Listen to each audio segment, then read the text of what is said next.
So what's going on, everybody? It's JA. Salute to you for tuning in. So the results are in, as it looks like Adidas will be resuming YEEZY sales as they've just reported their preliminary Q3 results. So today we're going to be discussing Adidas plans for YEEZY releases for the duration of 2024, as it looks like things are finally coming to an end. Plus, we're also going to be talking New Balance, as they just brought back an updated classic. They also got some major collaborations dropping soon, as well as the Bricks and Wood 1906U. So if you guys enjoy these updates, I need everybody's support. I ain't gonna lie, y'all been lacking lately, so I need everybody to smash the like button. Plus, I'm also showing that just about half of the viewers are actually subscribed, so y'all gotta change that, man. Come along for the journey. Make sure you guys tap in on the subscribe button. And to begin, we're gonna go ahead and start with today's releases, which we saw from Nike. They dropped the Kobe 5 Protro X-Ray, a fun take on this popular basketball model. Now, as far as stock numbers goes, we have these reported from Eldon Monitors, which, as far as the sneakers app launch, we did see 28,000 pairs of these loaded up to the app today. So not too many pairs to go around. So salute to everybody that was able to snag one of these joints. We did just see Nike previously drop some more general release Kobe. So for this one right here, it looks like they're trying to bring the hype back. So 28,000 pairs. Again, salute to everybody that grabbed these. Now, on the other hand, as far as Nike's other high profile release, they did drop these Air Max 186. I believe the colorway is like Cosmic Clay or something like that. Now, this one was extremely difficult. They only dropped actually 1,200 pairs, making these very unobtainable, very limited. But on the other hand, we did see Nike drop these via other select retailers, in which these are like sitting across the board in a full size run. So it kind of gives you just a small preview of Nike's upcoming release strategy, as it looks like they're implementing this new allocation system where they're trying to bring back the hype. So for example, the sneakers app launch may look very limited like this, but they will drop these over a wider section of retailers, which, as you guys see, they're just sitting right here. So what do you guys think about Nike's new release strategy? Are you a fan of it? It kind of creates the illusion that these pairs are a little more limited than they actually are. But I think if you guys check out these other retailers, it gives you a good chance to be able to grab these pairs. So we'll see how that works out for Nike moving forward. Now, they also did just unveil the LeBron 22, which it looks like this first colorway they're calling Moonlight. So these are going to be debuting coming up here in November, actually. And as far as the look right here, these joints are cool. As far as like the tech and everything, according to Nike, the technical features will include an updated Nike sphere collar lining, a top-loaded shank plate, a molded midfoot stability saddle, a top-loaded forefoot zoom turbo unit, cushion 2.0 foam, and a bottom-loaded 13mm heel zoom unit. So all of that sounds very technical and great and everything like that. But as far as like the hooper, sneaker, basketball market audience, I feel like what they're just looking for is something that looks good, is comfortable, is lightweight, and affordable. And as far as the LeBron 22, I would say these joints, they're not bad, but they kind of just look like everything else that Nike basketball is putting out at this point.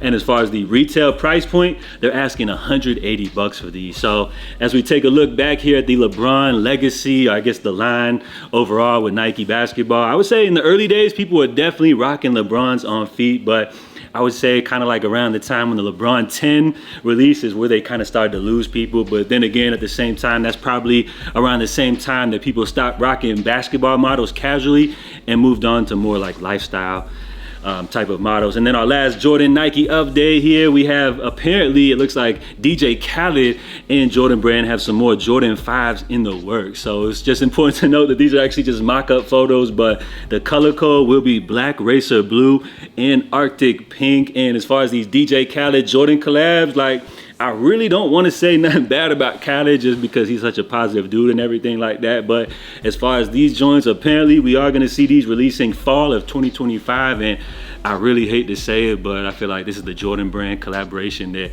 absolutely nobody asked for. Now, switching gears over to New Balance, yesterday we just saw them debut the 740 V2, which is kind of coming in that budget-friendly runner lifestyle category, retailing at just $110. So the first debut colorway we have here is these Marsh Green joints right here, which we see are currently sitting via New Balance. But I know they do have big plans for this model, as I'm sure this pair is going to have a bigger impact as we start to see these drop like in stores, say for example, like one of their retail partners like Foot Locker. I know they have a black silver colorway on the way, and I'm sure a lot more plans for this model. And we also saw them drop the Made in USA Macadamia Nut 990 V4, which you do have currently available for $210.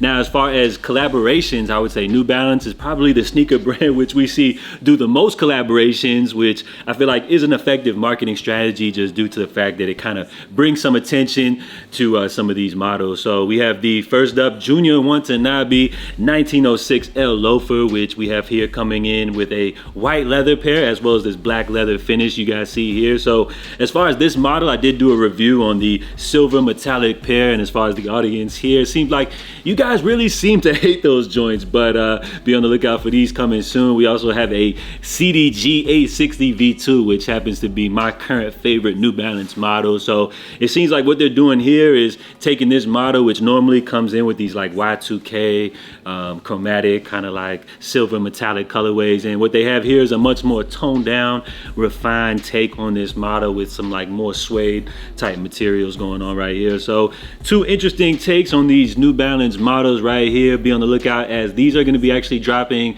via DSG as well as Junior Watanabe respectively in CDG. So these are going to be some of the more hyped up collaborations. Why I would love to get my hands on both of these pairs because I'm not really into the hype and they'll probably be super difficult to cop.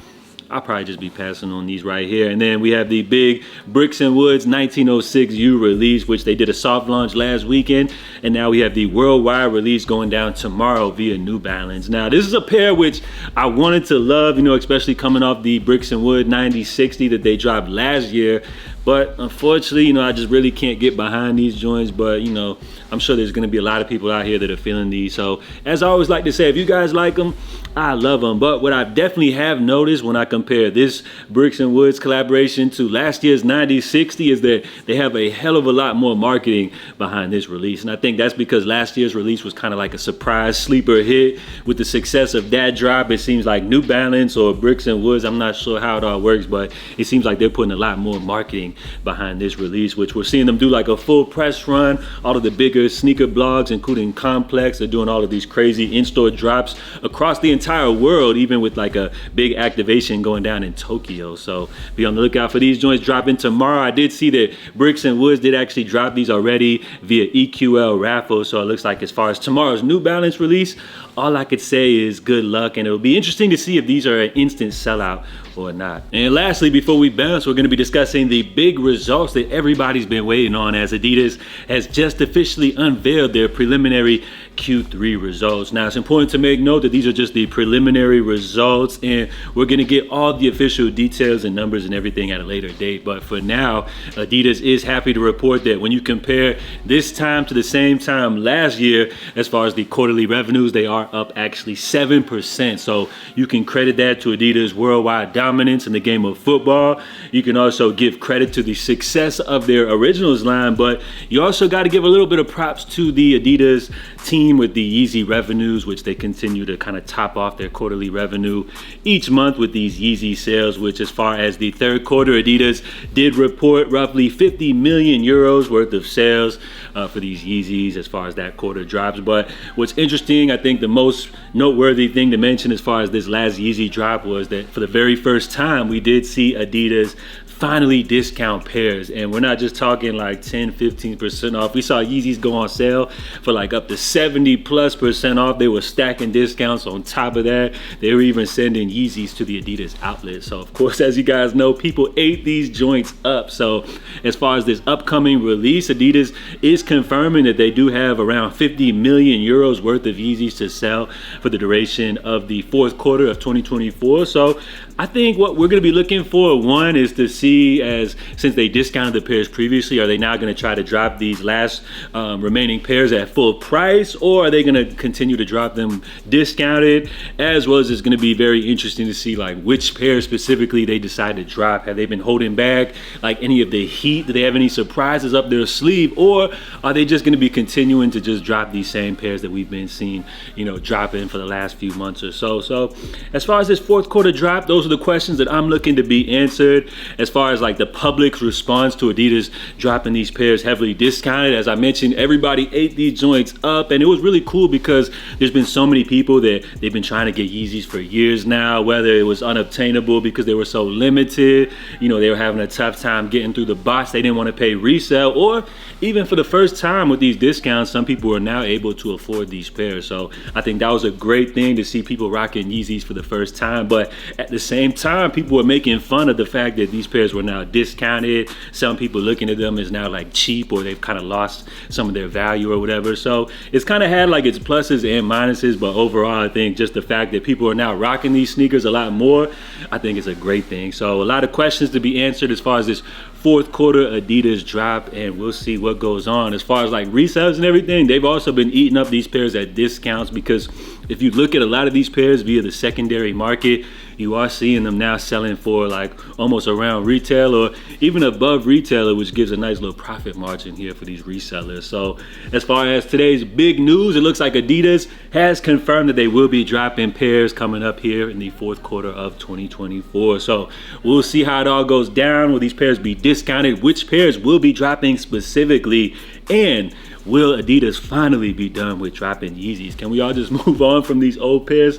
We'll have to wait and see how it all plays out. But for now, just want to kind of give you guys this quick update. May do another video with like a more full in-depth analysis on everything like that. But as we bounce, I did want to mention today's poll of the day, which I just dropped a few hours ago here on the community tab, where I simply asked you guys, you know, should Jordan Brand slow down on the Jordan 1 as they look to preserve the legacy, you know, some of their classic models such as, and it looks like 83% of you guys are saying yes, which it looks like that is the plan moving forward. We've already heard Nike kind of behind the scenes talking about it. We've heard their new CEO, Eric, whatever his name is, mention that as well. And according to a particular sneaker insider, Mr. Unloved Ones from over on Twitter, he has also confirmed that Jordan Brand will be slowing down on Jordan 1 releases coming up here soon. So it looks like be careful what you ask for, guys, because you just might get it. And we'll see if Jordan Brand and Nike slowing down with the releases of classics such as the Jordan 1. Will it make people actually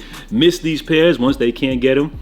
We'll have to wait and see how that all plays out. But for now, just wanted to give you guys a little update, and salute to everybody for participating in that poll. So that's it, guys. For now, I'm JA. I will catch you guys later. In the meantime, stay safe, stay blessed, and I'm out, y'all.